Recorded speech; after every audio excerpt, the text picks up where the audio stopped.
Maintenant, vous avez dit qu'il ne fallait pas prendre un élément pour mettre à la place de l'autre. Par exemple, pour moi, le loisir et puis, comment on appelle ça, les divertissements, je peux me passer de ça, je sais comment gérer ça. Mais il y a une situation qui est arrivée et que ce qu'on a déposé comme argent, qu'on a appelé fonds d'urgence, a été déjà touché. Et c'était pour régler le problème. Maintenant, il faut puiser ailleurs ou bien il faut emprunter. Et quand vous dites de ne pas toucher ce qui est là, parce que chaque somme doit rester à sa place, ça devient un peu inquiétant aussi. Oui, il y a les cas exceptionnels. Mais je veux dire qu'il y a des personnes qui veulent se faire plaisir, le loisir. Ils commencent à dépenser, ils consomment plus que ce qu'il fallait. Parce que c'est pour ça que dès le départ, j'ai expliqué la notion d'actif et de passif. Lorsqu'il s'agit d'investir dans les actifs, on peut faire des sacrifices parce qu'on sait que ce sera rentable. Lorsqu'on a des cas d'urgence, si on sait que le fonds qu'on va toucher, mais il faudrait comprendre que c'est qu'on doit. Enfin, même si c'est ton propre argent que tu as utilisé, pour pouvoir le faire, tu dois comprendre que tu dois. Tu dois comprendre qu'il y a un creux que tu as fait qu'il faut combler. C'est ça. C'est pas que tout ce que je dis, on va être, je vais dire, au sens strict du thème. Ça va? C'est-à-dire qu'on ne doit pas rester de façon stricte, mais il faut comprendre que voici ce que normalement il faut faire. Que normalement, prendre l'argent qui était prévu pour les formations, pour aller mettre ça à la place de divertissement, ce n'est pas bon.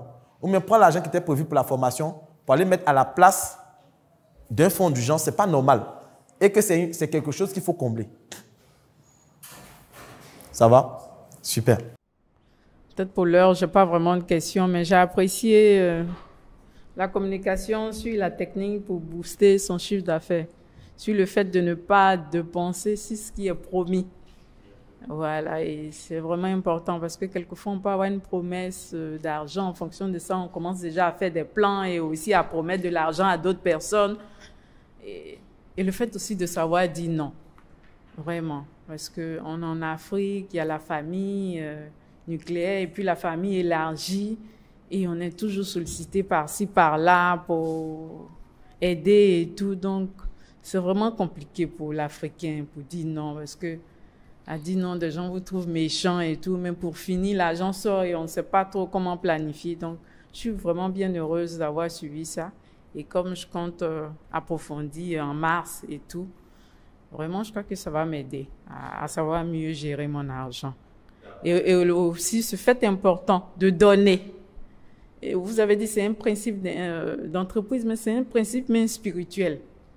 Le fait, quand on reçoit, de pouvoir aussi donner, mais on apprend ce qu'il faut savoir donner. Parce qu'on dit de donner, qu'il faut être un béni, oui, on dit oui pour finir soi-même, on ne s'en sort pas à la fin du mois. Donc, merci beaucoup pour la formation. Alors, je suis Marc Annie, on va dire promoteur du développement personnel, de l'entrepreneuriat et des arts martiaux. Alors, j'ai bien apprécié la partie où on parlait de gestion d'argent. L'idée, c'est pas de gagner de l'argent, mais c'est de pouvoir gérer pour fructifier. Donc, c'est ce qui m'a vraiment capté. Et donc, j'ai pas d'autres questions à poser. Merci. Ce que je retiens de ce cours, c'est déjà comment pouvoir retracer l'argent, c'est-à-dire savoir où l'argent sort, d'où ça vient d'abord, où ça part et tout, donc les dépenses, les entrées et tout. C'est très important. Il faut pouvoir les faire de manière écrite, c'est l'idéal. Je retiens aussi qu'il faut pouvoir aussi gérer son temps. Il y a des outils de gestion de temps et pour pouvoir aussi gérer son argent, on peut utiliser Excel et tout, des rendez-vous, tout ça avec des applications et tout. Donc, il y a ça. Il y a aussi le fait de pouvoir définir ce qu'on a d'important, en fait. Voilà, ce qui est important pour nous, ce qui est urgent pour nous, de pouvoir soit déléguer ou pouvoir remettre à plus tard. Voilà, tout ça, c'est très important. Et moi, j'ai une question par rapport à ce tableau. En fait, j'aimerais savoir au niveau des fonds d'urgence et autres, est-ce que c'est des montants fixes qu'on doit allouer chaque mois, par exemple, ou ça peut varier en fait? Ok, ça peut varier. Comme je dis, il y a des intervalles. Tout n'est que manipulation. Si je te disais que depuis l'enfance, tu as été manipulateur et manipulé. Je suis M. Loko Kofi, coach en marketing et vente. J'aide et j'accompagne les entrepreneurs à vendre plus et plus vite.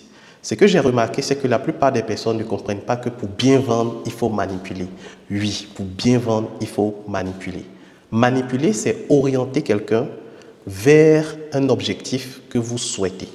Lorsque nous étions petits, nous avons des parents qui nous promettaient de nous acheter un vélo, un biscuit, un bonbon en fonction de nos résultats scolaires. Et à cause de cette promesse, qu'est-ce que nous faisions? Nous nous mettions au travail et nous savons que derrière ce travail, nous allons avoir une récompense.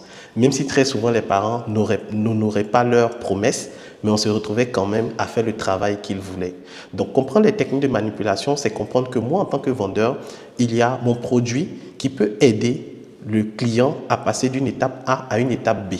Si une personne est en surpoids, j'ai un programme ou un thé qui peut aider cette personne à perdre du poids. Si une personne a des difficultés de vente, j'ai un produit ou un service qui peut l'aider à vendre. Si une personne a des difficultés à pouvoir prendre la parole en public, j'ai un programme en art oratoire qui peut aider cette personne à passer de l'étape de peur de prendre la parole en public à prendre la parole en public. Donc, c'est toutes ces stratégies-là que j'ai mis dans ce livre, les techniques de manipulation en vente. Oui, parce qu'en tant que vendeur, tu dois manipuler, tu dois apprendre à manipuler, mais manipuler pour aider tes clients à atteindre leurs objectifs parce que tu as le produit ou la solution qu'il leur faut. Très souvent, tu es bloqué face aux objections de « je vais réfléchir, je vais voir si j'ai l'argent, je vais vous revenir ». Dans ce livre, tu vas pouvoir transformer une hésitation en un acte d'achat. Il y a plus de 33 techniques de manipulation dans ce livre et je te montre de façon stratégique 5 étapes par lesquelles toute personne passe, peu importe son pays, peu importe sa nationalité, pour pouvoir acheter un produit. La première étape, c'est l'identification du problème. Toute personne, avant d'acheter un produit ou un service, va identifier qu'actuellement, elle est dans un besoin. La deuxième étape, la personne va évaluer les différentes solutions qui se proposent à elle. Donc, je vais rechercher une solution pour pouvoir trouver une solution pour régler mon problème. Après la recherche des solutions, il y a l'évaluation de ces solutions en fonction des cas d'hygiène, en fonction des moyens financiers de la personne. La quatrième étape, c'est l'acte d'achat. La personne va décider d'acheter une offre qui lui sied. Et la dernière étape, c'est l'évaluation après l'achat. Voici 5 étapes par lesquelles toute personne qui achète un produit ou un service passe. Et toi, en tant que vendeur, c'est d'appliquer des stratégies de manipulation qui vont pousser la personne à suivre et à acheter. Tu as très souvent vu des messages de vente où il y a des comptes à rebours, où on met sold out, où on te dit que tu n'as que 3 heures, où on te dit que c'est réservé qu'à 5 personnes. Tous ces messages de vente sont des stratégies de manipulation pour te pousser rapidement à l'action. Si toi aussi tu veux passer de manipulé à manipulateur pour pouvoir mieux vendre et pousser tes clients à l'achat, je te recommande le livre « Les techniques de manipulation en vente ».